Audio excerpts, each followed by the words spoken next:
Dare great things for Christ.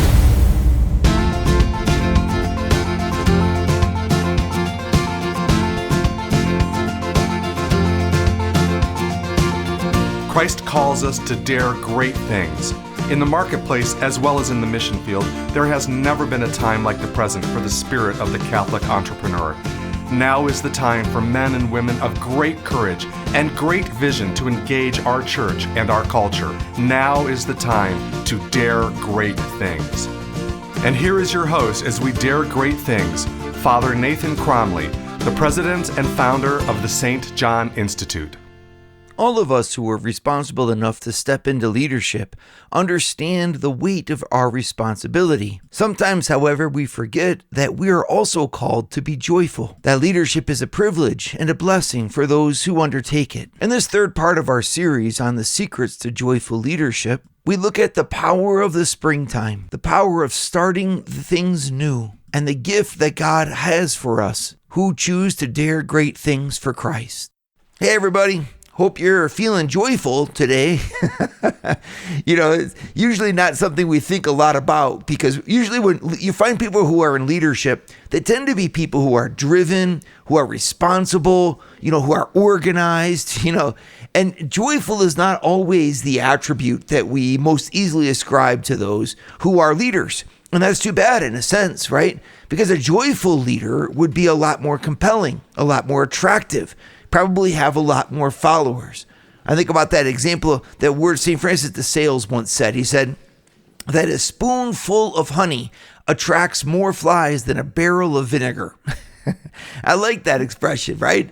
It kind of reminds me of the time that Mother Teresa she would stand by the door of the convents where she was visiting, of her sisters. So Mother Teresa would go out and her sisters would work and continue to work with the poorest of the poor. It's not always an easy job. And she would stand by the door, and as they'd go out the door, she would correct sisters who weren't smiling. Say, you need to smile. The poor do not need your frowns. They do not need your drama. They need you smiling. They need to see your joy. And I think about that because that's, of course, a real leader. Our people don't need to see our dramas, everybody. Our people need to see our joy. Why? Because we're leading them into a place where they're trusting us.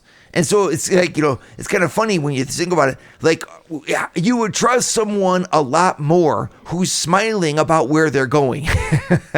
We're trying to get our people to follow us into a plan, into a course of action, well, joy is pretty important, I'd say, because you will trust someone much more easily who is joyful about what they're doing. So we can just do a quick examination of conscience, right? Like, how often do I smile at my people? How often do I get excited about what I'm doing? Do my people get to see me get excited about what I'm doing? Do I share with them the joy that I have from what I do? It's not easy to do, I know, especially because things can get complicated. People could take it the wrong way. They can think you're bragging. They can think, people will think all kinds of crazy things. But so whether or not you choose to express it, or the way that you choose to express it, might need to be modulated and careful. And of course, that's a sad thing if it's the truth, but fine, we're willing to do with that. But what you in your heart must always remember, that you have a right to joy, because what you're doing, though not easy, is in fact incredible. I remember one time that I was sharing just with one of my mentors about some of the difficulties I was going through in the ministry. And the mentor looked at me and he said, it's true, Father Nathan, you've chosen a life that's very hard for yourself, but aren't you glad that you have the chance to live it? And I think about that a lot, right? Because I think we should all get in touch with that. Like, would you rather not be a leader? Would you rather not be free? Would you rather not be able to do and live and make the changes in life that you want to make and do and live? No, right? Well, then what comes with it was difficulty and strife, but there should also be foundationally a joy. When St. Thomas Aquinas talks about joy in the Summa Theologica, it's the second part, question 28, just in case any of you are so inclined to go and read it. He says that the joy in itself has no sorrow, because when we are joyful with Christian joy, We're sharing in the knowledge and the love of God, and there is nothing in him to cause us any kind of sorrow. So you can't be sorrowful if you have the joy of Christ in your heart in itself, he says. But he does say you can be sorrowful insofar as you encounter difficulties or obstacles to that joy. So it might sound like a little bit of a nuance, because it is. He's trying to say that is it possible to be joyful and sorrowful at the same time? And he says, yes, you are joyful in God and in the goodness that you know that you have. So your faith gives you like an anchor in joy. Okay, your faith is saying, I know there's a God. I know there's a Redeemer. I know this will work out in the end. I know that he loves me, right? And so therefore, we have foundationally in ourselves a joy. But then at the same time, he says that there's a possibility to have sorrow because of the things that get in the way of that joy. And of course, we're thinking of all the things that get in the way of our joy, like Monday mornings, for example. Monday mornings get in the way of our joy. Or like, you go to walk the dog out and the dog ends up walking you and is sniffing all of the different kind of bushes, and you're trying to drag the dog along, and you end up being so frustrated you step in a mud puddle and you say, this is impossible. Well, those are the things that are getting in the way of you being able to celebrate with your God. Right? But the more that you are able to root yourself foundationally and your day foundationally, right? Like build it on your experience of God in prayer, for example, or in spiritual things, well, the more that your joy will perdure. It will be able to last through all of these difficulties that are just part and parcel of our human life. So as long as we're on this earth, we're going to have a joy that is pure deep down in our hearts, and yet it's going to be hindered by the things that get in the way of our enjoyment of that, which also means that it's going to be accentuated the more that we can focus in on that spirituality and let our spirituality actually overflow. Right? So just as you could say, well, if you focus in on the dog, causing trouble, and, the kids who are sick and, the bills that you have to pay, your joy will diminish. Not because God's diminishing, but because you're paying more attention to the small things or the difficulties. Some of them are big, right? But the difficulties and the challenges of your life, then you are focusing in on the reality that you get to be living, which is that I'm doing something as a leader that I am freely able to choose. What a blessing. What a blessing for us to have, a country that gives us that freedom. What a blessing we are to have the health that gives us that freedom, right? Our education, we start thinking about it and it's like, man, this is incredible. I get to go into work every day and I get to make a difference. And if the better the job that you have, the more that you're free in that difference that you're making. What I mean by that is the more that you're able to insert yourself and own it from the inside and say, I'm making a difference because of the difference I want to make. Now, you see, not so much that we just are free to do what we want, but you see, if you're free to choose and to get behind and believe in what you work, there will be joy. Like, think about this even from your point of view of your management.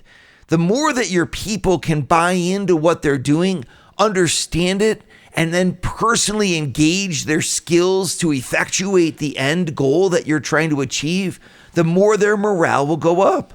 The more that they'll be in touch with their own freedom and feel their dignity and understand, my goodness, the great opportunity they have to go to work every day because they get to make a difference. Thanks to you, of course, the manager, the owner. But we see we have to work on that to bring that joy into our workplace. But you see, there's a method to it, right? So there's steps, and I want to go into that right now. Would you like to hear more from Father Nathan? Join the St. John Leadership Network and receive a 2-minute glance at the gospel every Sunday morning right to your phone. To learn more, go to www.stjohnleadershipnetwork.org/member and join for free today. So following the thought of St. Thomas Aquinas, we're seeing that joy has its foundation not in our emotions, not in the choice that we make to feel happy, but in the truth of seeing that our activity is connected to the higher purpose of our life. The more that your daily actions or the choices that you make are full of an orientation towards God, right? Towards the fulfillment of all things, towards the highest one who holds us in his hands, the more joyful that we will be. The more that we can put love, real love, into what we do, the more that we will be joyful. So that means that I've got to really see that what I'm doing here is something that will bear fruit, that is aligned with my deep pursuit of happiness, right? And so we, of course, who are Christians, know that pursuit of happiness ends in God. And it's a great opportunity for us also to witness to that. But like what that means to end in God is that God is the great lover of our life. He's the one who is our Father, in whom our hearts are restless until they rest in him. That's what St. Augustine said. It's a beautiful quote. My heart is restless, O God, until it rests in you. And everything that we're doing, if it's not going to be futile, if it's actually going to have a meaning, needs to be pointed towards the one who never dies, who never ends, who is eternal and eternally there for us, our God in heaven. This is the truth that then allows us as a leader. I tap into that. I'm like, are my people coming to work every day conscious of the fact that what they do matters and that what they do has a bigger perspective and that what they do is actually good for them and good for other people, right? Or have I robbed them of that joy by just telling them to do what they have to do faster and more efficiently and, make more with less? Well, no one's going to find joy in that, right? They're going to find joy in saying, I have a skill set that's valuable, right? So very first thing I can do is, am I encouraging my people by reminding them that they are valuable, showing them their value, giving them my approval? Do I smile at my people? Do I compliment my people? Do I encourage my people? Do I help my people to put their heart into what they're doing? Say, how do I do that? Because we understand if we could get our people to put their hearts in what they're doing, they would do the most marvelous work ever, right? Well, how do we get our people to put their hearts into what they're doing? You connect what they're doing to the bigger picture of their life's goals, which is, of course, something that's not just about making money. It's about making the world a better place and also about making them better. Sometimes it's them seeing and tasting that they're developing from the inside as a worker, that they're getting better at this, that there's a line of upward mobility for them, but also in terms of their skill. I remember one company that did this very well. I used to work, before I was a priest, of course, at UPS. And in my time at UPS, I remember very well that our job was very difficult. We were throwing boxes. Not throwing them. We were moving boxes from truck to conveyor belt. That was our job. My job, I worked on the steel train, which means any of the packages that were 75 to 150 pounds, they were too heavy for the conveyor belt system. So they would set those packages off on the side, and I got the opportunity, the privilege of being able to hand pick up those 75 to 150 pound packages all night long and put them on this little caboose thing that we had, like it was a cart, right? And then we would drive this train of carts from one side of the plant to the other side, where they would be then moved again to the trucks to be delivered. So we were kind of like the human conveyor belt.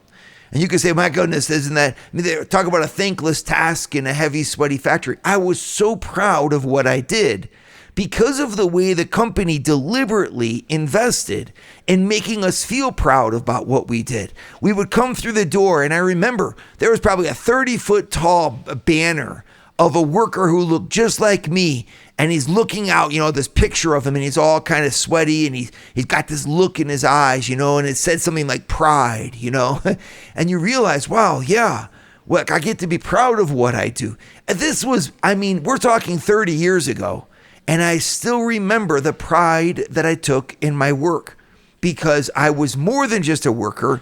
I was someone who was moving. Our manager used to meet us at the beginning, for example, of every shift, and we would show up to work, and the manager would meet with us, and he would say, today we're going to move X amount of packages. And I remember during the Christmas time, they were saying, we're going to move today 128,000 packages. 128,000 packages. And I remember how proud I was by that. I can still remember the number because of we were part of something bigger.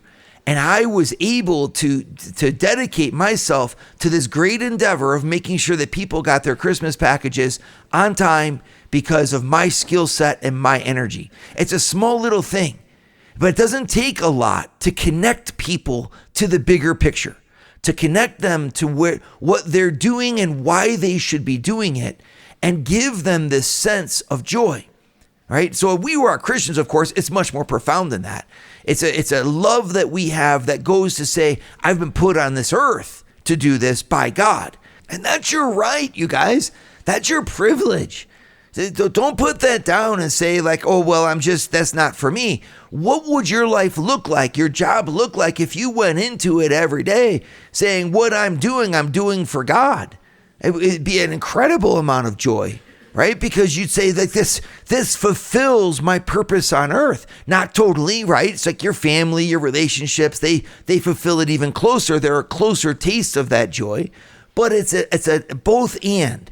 It's also in what you get to do every day. And man, if you cannot do that in your present job, you probably need to look for a different work. But joy is the right of a Christian because we should be living lives that are aligned, where everything that we do flows towards that great and final goal, which is the consummation of our life and love in God. And that should be something people can see. I guarantee, actually, it is something that people can see. You know when you're around someone who is aligned. You can feel it, the pride in their step, the way they hold themselves, the way they speak. You just know this person is doing this more than just a job. And when you fly in airlines, this is something I get a lot to do in my ministry. You can tell the flight attendant who has that type of alignment, who is joyful in what they do, because there's a professionalism that just comes out of them. And you can tell right away the people that have done this for years, the people that do this and they're proud of it, and the people that are just checking off the box. You can tell right away. And this is exactly the same with each one of us. So remember the different stages and steps that we're talking about to joy. We said there's a joy that comes from owning the big picture, and having the dream, keeping the vision alive. There's a joy that comes from bringing a plan together. And then there's a joy that comes from starting the plan, starting the action. And I want to focus in on that third type of joy with you today. Would you like to start your Thursday mornings with a scriptural leadership lesson? Join the St. John Leadership Network, where Father Nathan hosts a 30-minute call at 6:30 a.m. in all 4 U.S. time zones. To learn more, go to www.stjohnleadershipnetwork.org/member and join for free today. You know, something I really admire about all leaders is that leaders are doers. They're men and women of action. Right? And you can't lead if you're not acting, because action is where leadership lives. Okay. So I'm not saying doing great things. I'm not doing, big things in the eyes of the world. That could be the action of folding the laundry. But a mother who folds the laundry she's exerting leadership. The house is now clean and the laundry is done because mom did it. Right? That's just simple as that. So that's an act of leadership. And not doing the laundry is a lack of leadership, right? So, and we all know what happens then in the house. It's kind of a funny thing, isn't it? Morale in a family, a lot of the morale has to do with the environment, has to do with the rhythm, the way and the how that things are done. Well, a mother, a father, whoever stays at home with the kids, they're responsible for that kind of rhythm, that type of environment. Well, that takes effort. That takes action. And I admire that. I think leaders being people of action are amazing. And every action is kind of like an arc, right?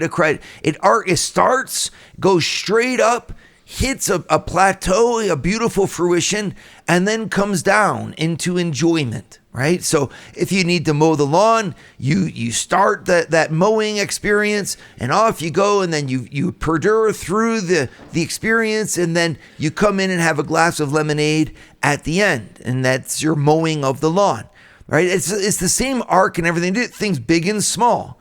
There's a start, there's a perseverance, and there's a finish.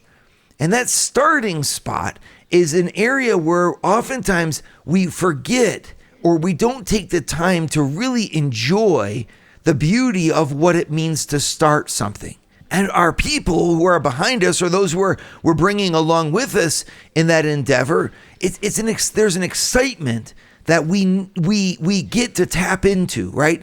And if we could tap into it for them, we can get added motivation and also added morale for the endeavor. I mean, just think about the moment that Christopher Columbus, when they finally pushed off the shore to go to ports unknown, whoa. Or the first time that Thomas Edison got to see the light bulb light up. Can you imagine, after trying 900 some different ways to burn, a filament, looking for the filament that would be just the right one that could burn at the right intensity and be renewable and all this.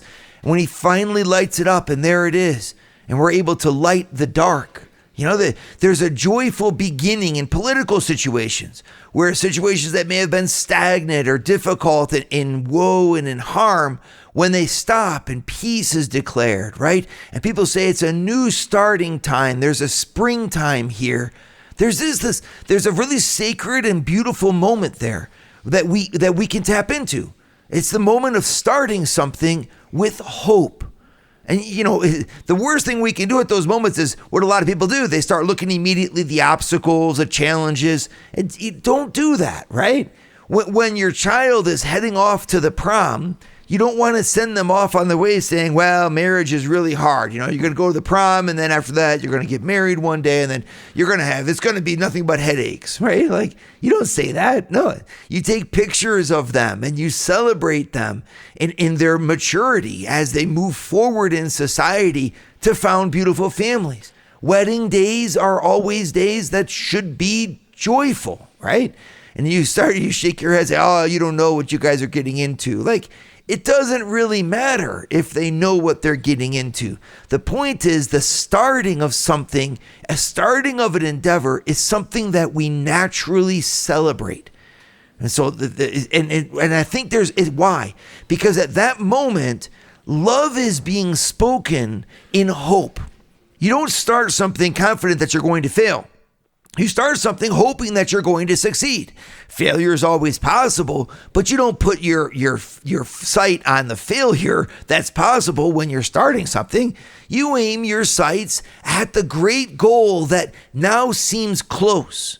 The starting of something like a springtime, it's the presence of the hope of the final goal made suddenly present in action. I mean, someone who's starting a new business, there's excitement around it. Because everyone thinks, what will happen? What could be? And the what could be is now here. And it's in your hands as you get to start that new thing. Something that's never been before, and something that could be there is now present, at least in seed format. And there's a rejoicing that comes when we see that, because we're seeing in what we're doing here and now the foretaste of the love that we have for the final consummation of all things in God. I mean, it's really that true for a Christian anyway. For you who are Christians, this is to start something. It's almost necessary just to keep your love alive. When was the last time you did something new with your marriage, with your family, right? If all you're doing is the same routine over and over again, you're missing out on that spirit of conquest, right? That should be part and parcel of our Christian life. We get to not just maintain. Christians are always striving upwards. There's this something else that we're pursuing, that's bigger than us, that's drawing us. And that something else is here when we start something new. And we need to recognize that. We need to celebrate that, even with our people, right? Don't overlook when you're starting a new project, starting a new quarter, starting a new meeting for something on a new cross collaborative thing for different departments. There's a moment of joy there, isn't there? Right? There's an opportunity that we have to speak about the hope And it's really hard because obviously people around us will call us, the critics are always there to remind us that we failed last time or to remind us how hard it's going to be. And when you're the leader, you get to put all those people aside. You get to set the tenor, right, for how this is going to work and the spirit of the thing. And why not set the tenor with this exuberant hope? Leaders need to embody that hope. The more that you embody that hope, the more people are going to be ready to follow and engage in what you're doing. And also, it's kind of like you remember why you're starting anyway. Sometimes I like to say that the only people that are really, truly successful are the people who are ready to fail. No, I get it. Like, failure is not something any of us really want, right? But what I'm trying to say is, isn't there a value in saying the very work that I'm doing is worth it? The effort that I'm making is just worth it. The energy that I'm bringing to it is worth it. And maybe it won't pan out, but I'll tell you, I'd rather do nothing else. That would be a joyful worker, wouldn't it? And well, that type of joy belongs to someone when we're starting, because you're taking that risk. You're literally jumping out of the boat. You could be comfortable in the boat. You've chosen to walk on the water instead. You're following God into the unknown. Well, congratulations. You're following God into the unknown. There's a joy there. There's a joy of saying what I'm doing is aligned with my end goal. I do what I do because I'm confident I should be doing it. That is such a privilege. That is such a blessing. That is such a powerful leadership tool. And it's a secret that belongs to us who are Christians. For what we do for God. And what we do out of the love of God. And when God is with us, well, then there's always the presence and opportunity for joy. Dare great things for Christ. Share your feedback with Father Nathan. Send us an email at communications@stjohninstitute.org. That's communications@stjohninstitute.org. And visit www.stjohninstitute.org and sign up for our newsletter to receive updates from Father Nathan.